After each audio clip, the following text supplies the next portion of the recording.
I'm excited to be chatting with you and finally be interfacing. Hello. Finally.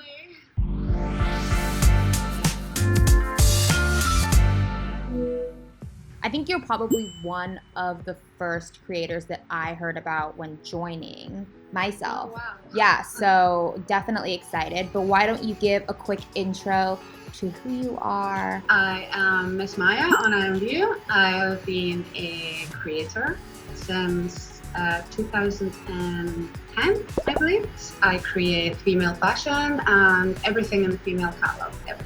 And nowadays, it's my main income.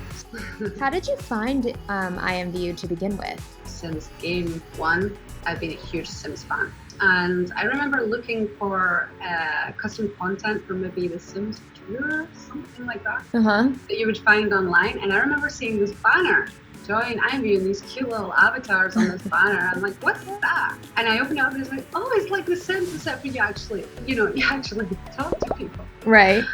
And I thought it was the coolest thing. What was your breakthrough moment, do you think, of like when you also made that transition to becoming a career creator? That's how I really started to sell, is I actually had this one product. We just zoomed up the front. I didn't even know what was happening. It just zoomed up the front pages. All of a sudden, I went from tier 4 to tier 6 overnight. Wow. So it was shocking to me. I never knew. What was the product? It was a set of eyes called Lucid Eyes. Okay. In Aqua, I think. It was such a small thing, you know? Yeah. That's why I still enjoy so much making eyes, because it kind of got me to where I am now. We talk a lot about like what the transition is like from being a user to a creator, but what's the transition like from being a creator to becoming a career creator? I tried to do it slowly. I was working for about 7 years in my workplace when I finally left, and I tried to get part-time. And my workplace told me one thing and then offered me a complete other deal. And in the end, I took the dive basically out of stubbornness. I didn't even know there were creators that really earn a living off IMVU until I met my husband and the other creators doing it, you know? Mm-hmm. Just seems like fairy tales.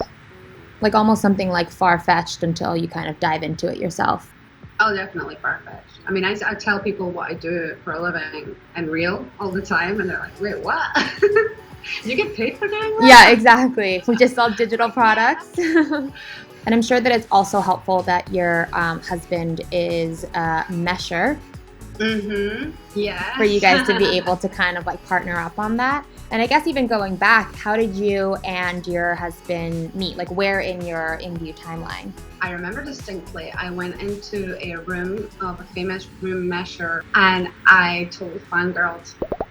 Really? Because, yes, I absolutely loved his catalog. He used to exclusive meshes and then he would texture them and sell them as like champagne bundles.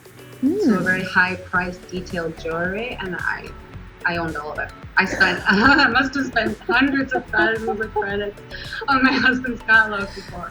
When did you kind of like have this realization that like, okay, this is more than just a friendship?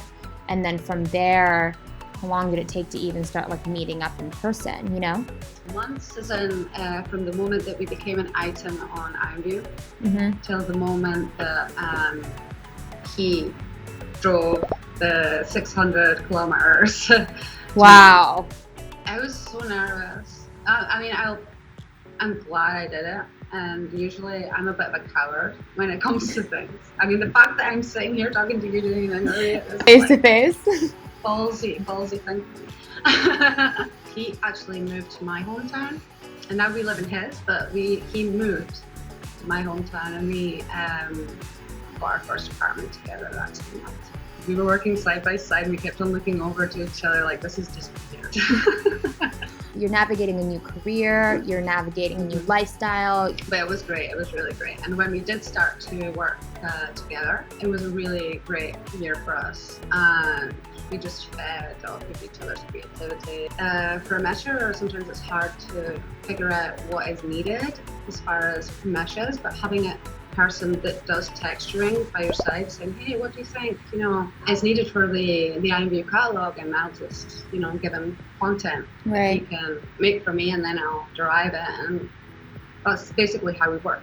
I love like an IMVU love story for sure. There's lots of them out there.